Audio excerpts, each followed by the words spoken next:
Hi, I'm Vanelli, and I would like to show you how to use the grain filter to give color and black and white photos a cool analog feel. Now, the grain filter is part of the creative filter set. Now, grain is not the same as digital noise that's usually associated with higher ISO images. Let's add stylized grain to this image by adjusting the amount slider. Now, I like to start at 100% to see the full strength of the effect, then adjust it as needed. Now, notice how this is emulating the structure of analog film stock.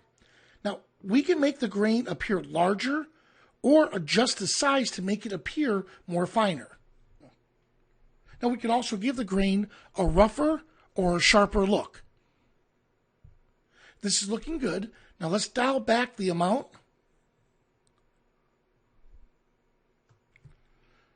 Now, this is the original image we started with. And this is the image after we applied the grain filter. If you'd like to learn more about this filter or other filters, check out the user guide, which you can find under the Help menu.